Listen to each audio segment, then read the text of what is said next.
안녕하세요. 굿피플 강대성 상임이사입니다. 오늘은 굿피플 초대석입니다. 최근 나는 새해가 되면 유서를 쓴다를 저술하신 한국모금가협회 황신혜 상임이사님을 모셨습니다. 안녕하세요. 반갑습니다. 새해 복 많이 받으세요. 네, 새해 복 많이 받으세요. 올해 들어서 이제 화두가 유산 기부가 화두가 될 것 같은데 정말 유산 기부에 대한 책을 우연히 이제 황 이사님 쓰신 책을 접하고 단숨에 그냥 한 권을 다 읽었습니다. 그래서 그 책을 쓰시게 된 동기나 몇 가지 좀 여쭤보고 황 이사님 말씀, 귀한 말씀 듣도록 하겠습니다. 네, 감사합니다. 네. 먼저 이 책을 쓰셨는데 이 책을 쓰시게 된 특별한 이유가 있으신지 우리 저자께 직접 들어보도록 하겠습니다.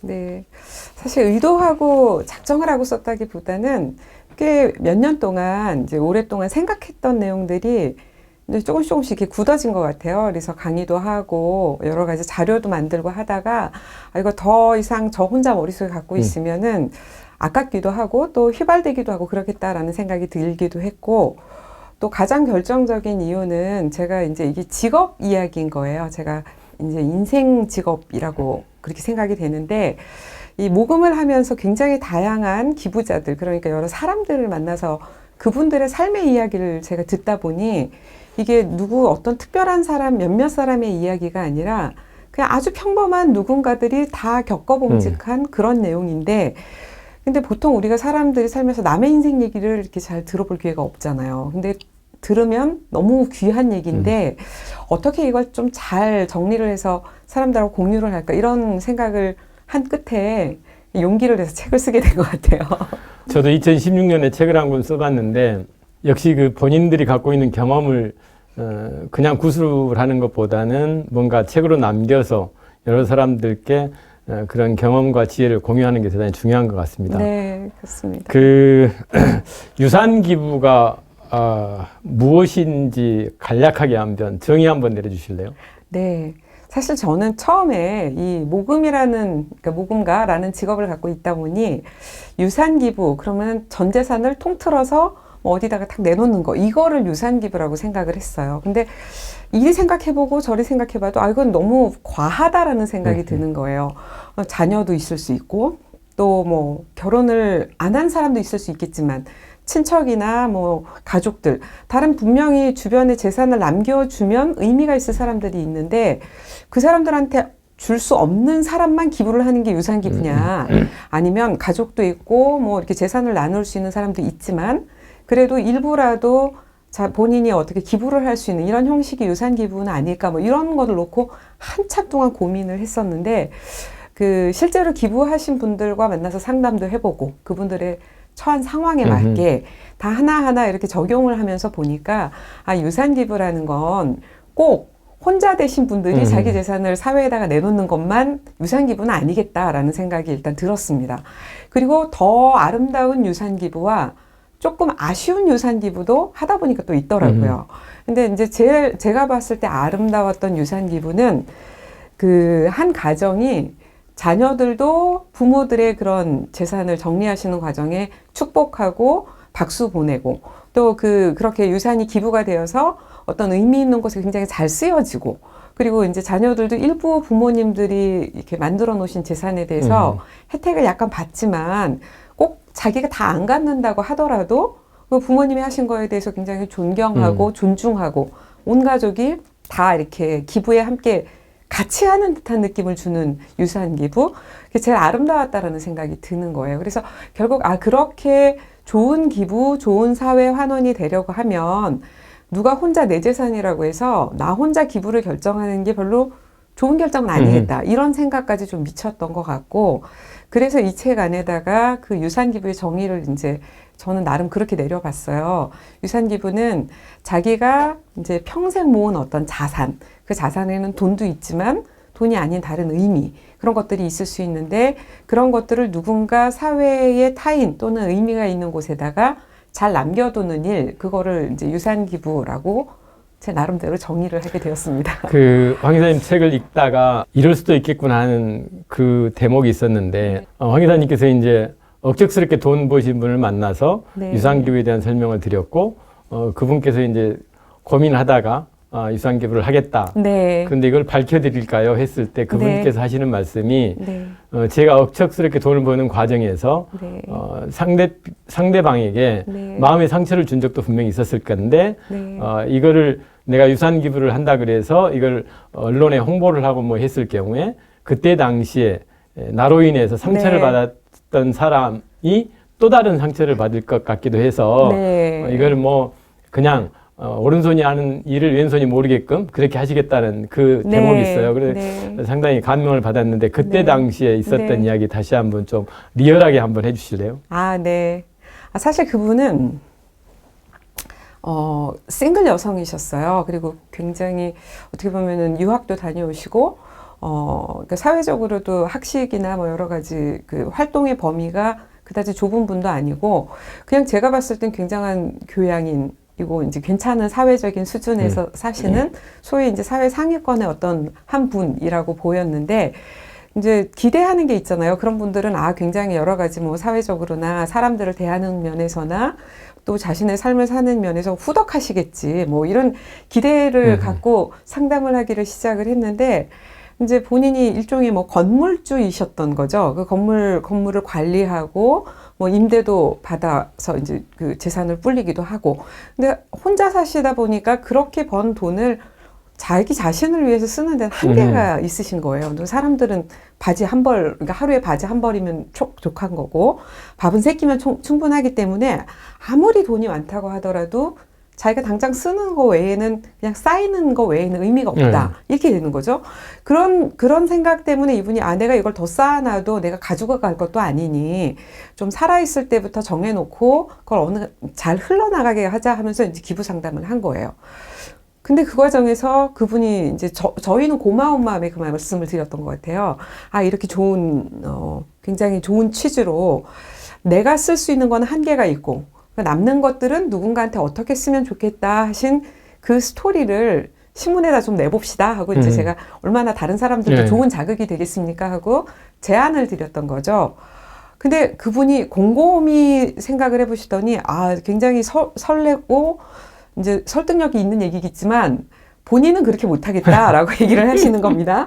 그래서 이제 그 이유가 궁금해서 왜 그렇게 생각을 하시냐, 근데 뭐 부끄러우시냐, 괜찮다, 남들도 다 이렇다고 제 딴에는 막 설득을 했어요. 근데 나중에 어디다가 절대로 얘기하지는 말고 그냥 내가 속 얘기를 얘기한다 하면서 이제 그 얘기를 하시는 거예요. 본인이 건물 관리하느라고 관리인도 두시고 뭐 청소하시는 분들도 여러 가지 이제 역할을 분담해서 그분들도 이제 나름 직업인들이시잖아요. 근데 이제 고용주와 피고용인의 관계는 늘 그렇듯이 매년 뭐 임금 협상도 해야 되고 좀 더 달라, 덜 줘야 된다, 뭐 이런 거 안에서 임금을 많이 주면 상대방은 좋겠지만 이분한테는 남는 게 적은 거예요. 그리고 이게 남는 게 적으면 기부할 수 있는 돈이 상대적으로 줄어든다고 이렇게 생각하신 거예요. 그러니까 뭐 이렇게 너무 많이 올려주기보다는 좀 덜 올려주셨던 거죠. 그러니까 상대방들은 이렇게 주인이 짜게 이게 고용주가 나를 이렇게 좀 넉넉하게 임금을 주면 좋겠는데 그렇지 않았을 거라는 그런 관계가 제가 예상이 되는 거예요. 그리고 그분 입장에서는 분명히 본인도 그걸 알고 계시고 그리고 그런 임금 누군가의 임금을 안 올려주고 그 돈으로 기부를 했다. 이게 본인 마음에도 걸리셨던 거죠. 이런 논리가 사회적으로 칭송받을 건가? 아니면 사람들이 차라리 월급을 더 주지 하면서 이제 뭐 그런 목소리는 혹시 나오지 않을까? 이런 걱정도 좀 되셨던 것 같아요. 그래서 이제 저도 사실 기부라는 게 왜 그런 말들도 있잖아요. 뭐 개처럼 벌어서 정승처럼 써라. 막 이런 말이 굉장히 어떻게 들으면 굉장히 좋은 말이기도 하고 어떻게 들으면 그렇게 벌어야 돼? 뭐 이렇게 이제 사람들마다 좀 생각이 다르기도 하는데 근데 저는 그걸 이제 좀 순수하게 받아들였던 게 인생은 다 굴곡이 있잖아요. 어떤 기간에는 좀 타이트하게 사람들이 살아야 되는 그런 기간이 있고 어떤 기간에는 그렇게 살았던 게 후회가 돼서 쓰임새라도 다르게 써야겠다라고 생각하는 그런 구간들이 있는 것 같은데 그분은 그 두 구간을 잘 거치면서 이제 나름 이게 생색내고자 하는 일이 아니라 진짜 진심으로 좋은 일을 하기 위해서 이제 그렇게 했다라는 생각이 저는 들어서 이제 그분의 그 결정을 존중을 하게 되더라. 이런 얘기죠. 이제 책 속에 쭉 읽다 보면 정말 유산 기부를 이렇게 권할 때도 정말 많은 것을 고려를 해야 될 것 같고, 그래서 네. 이제 8가지 기술 이렇게도 표현을 해 놓으셨는데, 네. 뭐 8가지를 다 여기서 시간 관계상 다 언급하시기는 그렇고, 우리 황 이사님께서 정말 이것만큼은 네. 유산 기부를 실행하는 비영리 단체에서 네. 정말 고려를 하고 잘 디테일하게 좀 챙겨봐야 될 것 같다는 네. 것 몇 가지만 좀 소개를 해 주시기를 부탁을 드리겠습니다. 네. 사실 이 책을 쓴 숨은 의도 중에 제가 이제 유산 기부라는 거를 이제 먼저 가져오시는 분들이 계셔서 제가 그걸 받았던 것 같아요. 근데 이런 분들이 굉장히 특별한 분인가 해서 그분들을 이제 이야기를 들어보면 굉장히 평범한 분들이 굉장히 많았어요. 그리고 이렇게 이런 분들이 유산 기부를 가지고 올 정도면 대한민국에 굉장히 많은 사람들이 그런 잠재력을 가지고 있는데 왜 대부분의 사람들은 이 생각을 하지 않는 걸까? 또는 이제 사람들은 유산 기부를 되게 어려워하나? 뭐 이런 이제 제 나름대로의 궁금증이 생겼고, 그래서 저 책 안에서는 유산 기부에 대해서 너무 우리가 모든 것을 다 내가 희생하고 간다 이런 느낌이 아니어도 괜찮다라는 약간의 이제 편안함을 좀 드리고 싶었던 것 같고, 그래서 주시는 분들의 입장에서 또는 받는 사람의 입장에서 서로 입장차가 좀 있기 때문에 주시는 분들의 입장에서는 자신의 삶이 어떻게 의미가 있었는지, 그리고 자신의 삶에서 소중한 사람들은 누구였고, 그리고 또 소중한 활동은 무엇이었는지 인생의 맥락을 이렇게 챙기다 보면 내 삶이 나 중심으로 이제 나와 내 가족들만 딱 알고 끝내기에는 한 사람의 인생은 너무 위대하고 크거든요. 근데 이제 나 아닌, 내 가족이 아닌 다른 곳에 어떤 의미를 남겨놓는 취지로서 유산 기부를 하신다.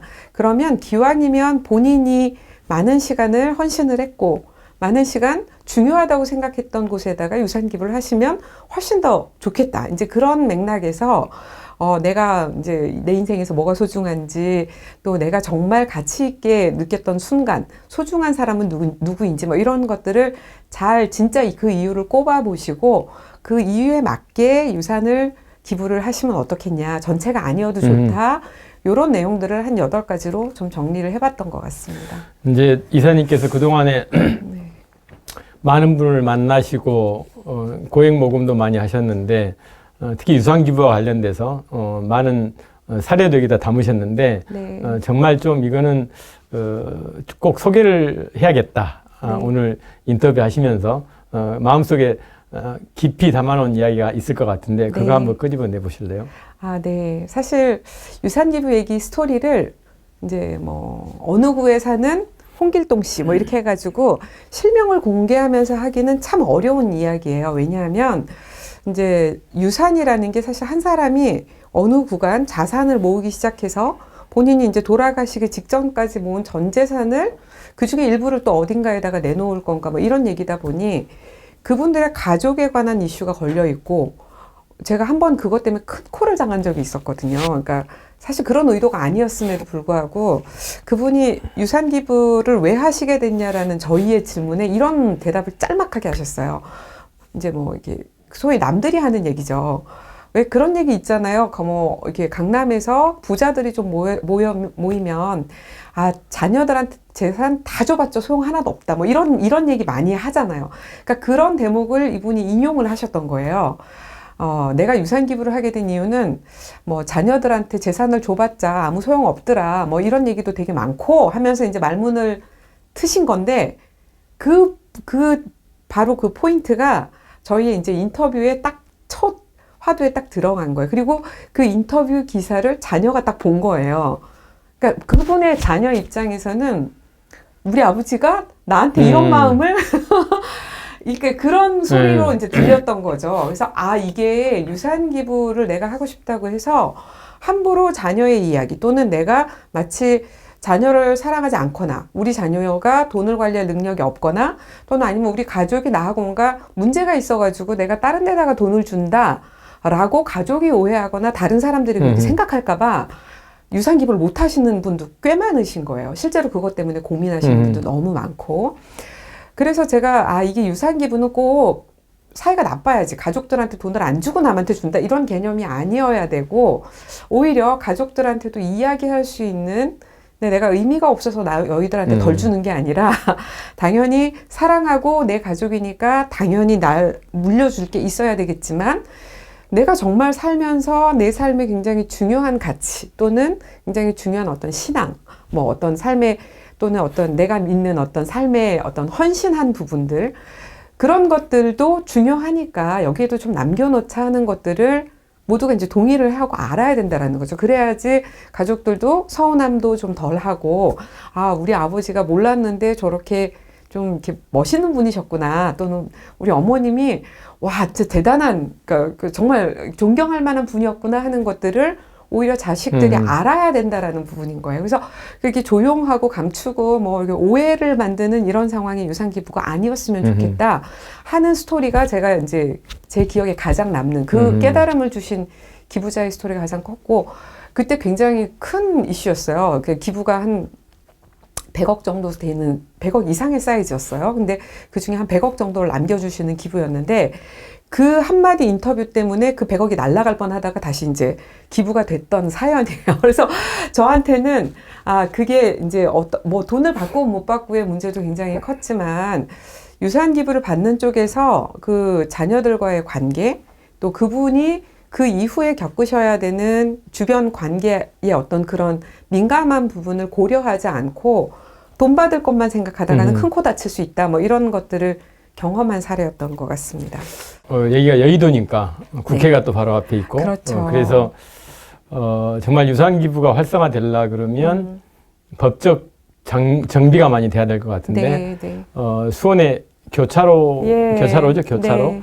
대법까지 가서 이제 판결을 받아서 이제 잘 마무리는 됐지만 여기 계시는 아마 이 방송을 국회에 계신 분도 볼 것 같은데 그분들에게 지금 유산기부와 관련된 법 개정에 대한 문제 이런 거에 대한 코멘트 한번 부탁드리겠습니다.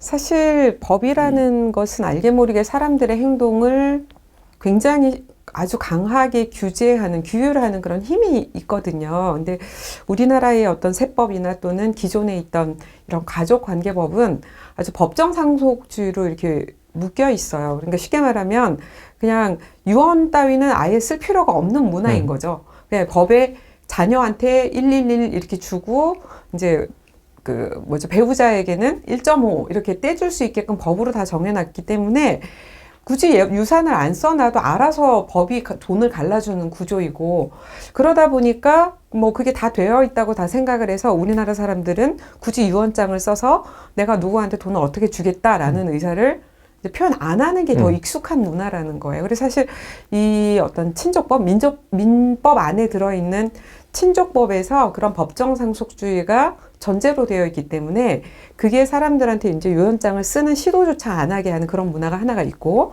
두 번째는 이제 그 세법 안에서 그러면 이제 기부를 만약에 유산을 남겼을 때 그 큰 돈을 사회에다가 환원하는 것과 그걸 자기 가족한테만 물려주는 거는 좀 의미가 다르잖아요.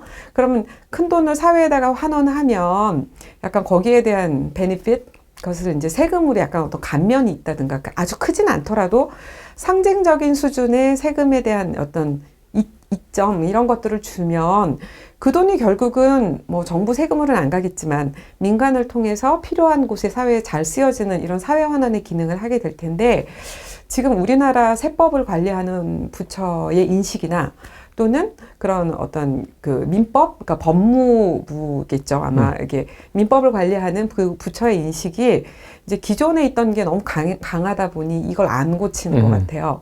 그러니 이제 제도가 안 바뀌다 보니 사람들이 굳이 내가 그걸 해야 되나 하는 그런 게 있고 왜 그런 거 있잖아요. 그러니까 제도가 법정 상속으로 되어 있는데 우리 아버지는 아주 특별해가지고 혼자 유언장을 쓰시겠대. 그러면 우리 아버지만 이상한 사람이 되는 거예요. 사회적으로 이게 편한 문화가 되는 게 아니라 그래서 이게 사회적으로 사회 환원이 더 많아지는 문화가 되려면 사실은 뭐 큰 법을 뜯어 고치는 게 아니라 그걸 권장할 수 있는 이래도 괜찮다라는 유형의 어떤 법적 질서를 조금 이렇게 바꿔주는 그런 시도는 필요하다고 보입니다. 그래서 뭐 가족이 안 중요하다가 아니라 그 친족법에 의한 법정 상속주의 그걸 어떻게 조금 허들을 낮춰줄 거냐 이 문제와 세법상에서 약간만 어떻게 기부를 하면 그래도 상속세가 조금이라도 뭔가 혜택이 있대. 그게 이제 수치상으로는 크게 안 된다 하더라도 기부자들한테는 메시지가 될 것 같다. 그런 생각이 좀 듭니다.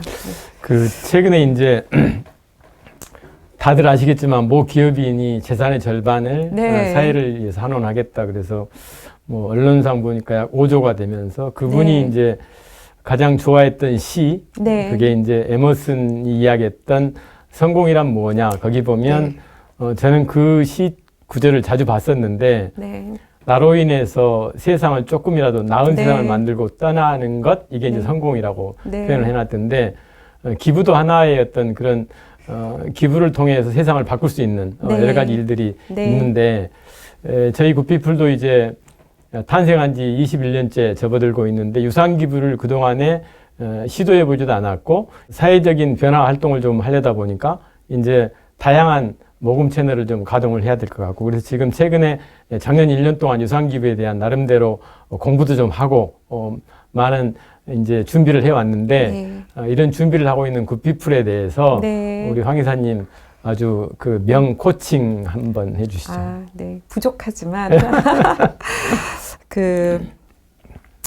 제가 느끼기에 굿피플은 청년 같다는 느낌이 듭니다. 이제 NGO들도 나이가 있잖아요. 그래서 초기 얼마 동안은 너무 이렇게 유년기처럼 성장하는데 그리고 스스로 갖추는데 좀 에너지가 많이 드는 것 같아요. 근데 이제 어느 정도 연차가 지나고 나면 힘도 생기고 활동할 수 있는 굉장히 큰 이제 그런 기간이 되는데 지금 그 청년기에 있는 굿피플이 더 많은 활동을 하기 위해서 사실은 주변에 기존에 깔아놓으셨던 굉장히 좋은 관계망들이 많다고 저는 보이거든요. 그래서 유산 기부를 제가 이 책을 쓰면서 굉장히 주목해서 본 거는 우리 사회가 이미 고령 사회에 거의 접어들었고 2024년도가 되면 초고령 사회에 이제 진입한다고 하죠. 일본은 한 2005, 6년도에 초고령 사회가 이제 시작이 됐다고 하고 그 말은 뭐냐면 우리 사회에 굉장히 직업을 갖지 않은 노인들의 숫자가 압도적으로 많아지고 그러면 그 노인들이 어떻게 살아야 될 것이냐 또 그 노인들이 기존에 이제 확보해둔 자기의 자산 그걸 어떻게 활용할 것이냐 이런 거 안에서 사회적으로 함께 고민을 해주는 부분들이 필요하다라는 거예요. 이게 개인의 문제가 아니다라는 거죠. 그래서 저는 이제 이게 굿피플의 어떤 지금 상황이 이제 주변에 많은 고령이 진입하시는 그런 어르신들과의 관계 안에서 좋은 솔루션을 제시해 주실 수 있는 기관이 됐으면 좋겠다라는 생각이 들어요. 그러려면 이 책 안에도 제가 조금 써놨는데 한 명의 전문가가 10명의 일반인보다 낫다라는 거예요. 특히 이제 유산 기부 같은 부분은 아까도 말씀 잠깐 드린 것처럼 유산 기부를 다루려면 법, 세금, 약간 조금 전문적인 지식이 필요하거든요. 근데 그런 거 없이 그냥 뭐 일반 기부처럼 뭐 주는 거 감사히 받겠습니다 하는 이 마음으로 열심히 하는 거와는 이 영역이 조금 전문성의 필요성이 다르다라는 거죠. 그래서 굿피플에서 최소한 3명 이상의 그 유산 기부 전문가, 그러니까 실제로 지식과 경험을 같이 스터디할 수 있는 그룹을 갖추셨으면 좋겠다 하는 게 첫 번째. 제가 드리고 싶은 말씀이고요. 두 번째는 그 전문가들이 이제 생기시면 대외적으로 좀 적극적인 커뮤니케이션을 하셔도 좋겠다. 많은 단체들이 이런 기부자하고의 관계를 롱텀으로 안 보거든요. 뭐 한 1개월 또는 3개월 이렇게 대쉬하고 바로 피드백 없으면 아웃 뭐 이렇게 되는 이제 어떻게 보면 단기 관점의 후원 개발이나 이런 것들이 너무 우리 익숙해 있어서 유산 기부가 도대체 어떻게 롱텀으로 가야 되냐, 그게 3년이 적정한 거냐, 5년이 적정한 거냐, 이런 거에 대해서 개념이 사실 잘 없는 거예요. 근데 제가 유산 기부 상담을 굉장히 짧게 한 경우만 해도 상담만 2-3달이 걸리거든요. 그러니까 이렇게 여러 차례 미팅을 하고 그분의 속 얘기를 듣고 하는데 온전히 이렇게 진도가 나가는데도 2-3달이 걸리고 조금 더 이제 약간 그 숙성이 안 된 경우, 그런 경우에는 뭐 심지어 6개월이 걸리기도 하고 또 본인의 준비도가 안 돼 있거나 아니면은 이제 조금 더 뭔가 극적인 순간이 필요한 그런 경우도 있어요. 그런 경우에는 기부자와 이 펀드레이저 관계가 한 3년, 길게는 5년 이렇게 가기도 해요. 그러니까 에스킹 하는 데만요. 그러니까 플랫지 하고 나서는 이건 진짜 아무도 모르는 거죠. 그러니까 왜냐하면 건강하셔서 굉장히 10년을 가실지 아니면은 1, 2년 안에 이분이 건강이 악화되셔서 하늘나라로 가실지 이거는 아무도 모르는 문제고 저희가 약정을 받았다고 해서 그 다음에 빨리 받았으면 좋겠다는 걸 내색을 할 수도 없잖아요. 그럴 문제도 또 아니기도 하고. 그래서 오히려 이제 유산 기부에 대해서는 저희가 너무 시간에 쫓기거나 이제 시간 베이스로 일을 하게 되면은 서로 불편해지는 지점이 되게 많아지는 것 같아요. 그냥 저희가 이거를 편안하게 묻어놓고 가야 될 사안이다라고 저는 보이는 거죠. 근데 때와 우리가 하늘나라로 가는 시간은 하나님께 달려있고 때와 시를 우리가 알 수 없기 때문에 이제 유산 기부를 약정하는 시점은 사실은 빠르면 빠를수록 좋다고 저는 생각이 돼요. 사고 언제 날지 모르고 내가 의사결정을 당장이라도 할 수 있을 것 같지만 뭐 젊은 나이에 치매가 걸리거나 아니면 질병이 발생이 되거나 그러면 주변에서도 그래요. 어떤 심약해진 상황에서 내가 뭐 유산 기부를 하겠다 그러면 가족들이 다 말리는 거죠. 지금은 네가 그 결정할 때가 아니야. 뭐 이렇게 되는 거예요. 그래서 사실은 유산 기부를 결정하기 제일 좋은 시간은 저는 빠를수록 좋다고 생각이 돼요. 건강할 때. 그리고 어차피 그게 끝이 아니라 제가 원할 때 다시 갱신할 수 있고 얼마든지 바꿀 수 있는 문제이기 때문에 뭐 마음이 바뀐다거나 상황이 바뀌면 갱신하면 되는 문제라고 보이거든요. 그래서 외국 같은 경우는 짧게는 한 3년에서 6년 동안 이 플랫지를 이끌어내는 시간 또 그 이후에 약정을 하고 나서 실제로 기부가 우리한테 들어오는 시간을 3년에서 한 6년 이렇게 길게 두기도 하거든요. 그냥 평균이 그렇다는 얘기고 더 오래 사시는 분은 10년, 20년 가기도 하고 어떤 분은 뭐 3개월, 1년 이렇게 안쪽으로 또 이제 유산 기부가 되기도 하고 그러니 이제 저희가 너무 시간에 쫓기지 않는 게 이 기부에서는 되게 중요하다. 제가 저 책 마무리 부분에 앤드류 카네기라는 분에 대한 얘기를 짧게 넣어놨어요. 앤드류 카네기는 미국의 기부 문화의 아버지라고 해도 이제 거의 다를 바 없는 분인데 결국은 앤드류 카네기의 유산 기부 때문에 미국이 지금과 같은 나라가 되었다라는 거거든요. 분명히 우리 주변에는 대한민국의 20년 후, 30년 후를 다르게 만드실 수 있는 훌륭한 그 역량이 있으신 분이 계실 거예요. 그분들의 좋은 파트너로서 굿피플이 더 이렇게 잘 활동할 수 있기를 바라겠습니다. 올해 이제 본격적으로 유산 기부 활동을 좀 이제 진행을 할 텐데 그 동안에 황 이사님께서 갖고 계신 다양한 경험, 지혜 이걸 일부라도 굿피플을 위해서 굿피플 유산 기부 멘토로서 잘 부탁을 좀 드리도록 하겠습니다. 수락하실 거죠? 아, 그래야겠네요. 공개적으로. 네. 그 올해도 그제 이제 설 명절 연휴 보내면서 유서를 쓰셨나요? 네. 제가 이제 유서를 쓴다라는 처음에는 그 유서라는 단어 때문에 아마 다른 분들도 비슷하실 것 같아요.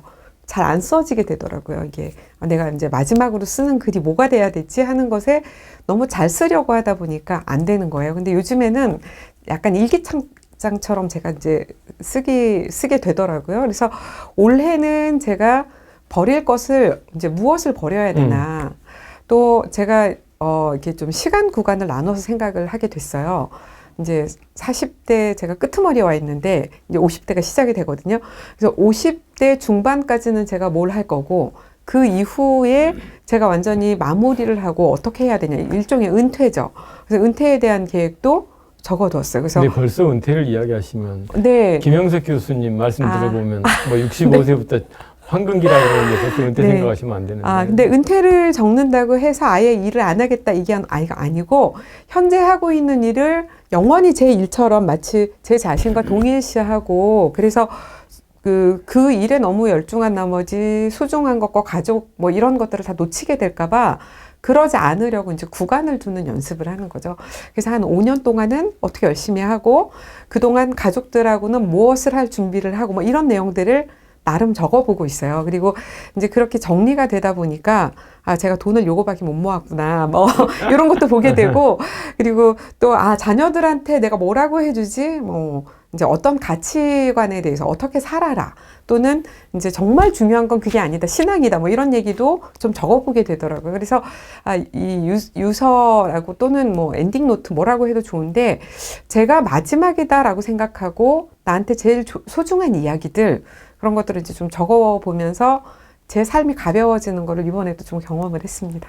지금 아마 이 방송을 보시면서 유산기부에 대한 고민하시는 분도 있고, 그동안에 또 내가 일생을 마감하면서 내가 어렵게 일구어놓은 재산을 어떻게 기부를 할까, 아니면 자식들에게 어떻게 상속을 할까, 이런 고민들을 많이 갖고 계신 분들이 있는데, 이런 분들을 위해서 엔딩 노트 겸해서 이사님께서 네. 한 말씀 해주시면 네. 고맙겠습니다. 사실 이 책을 쓸 때요, 처음에 한 6개월을 몇 장 써놓고 진도를 못 나갔어요. 근데 처음에 써놓은 그 글의 이제 제목이 뭐였냐면, 언젠가 반드시 찾아올 그날의 이야기라는 게 이제 그 첫 제목이었거든요.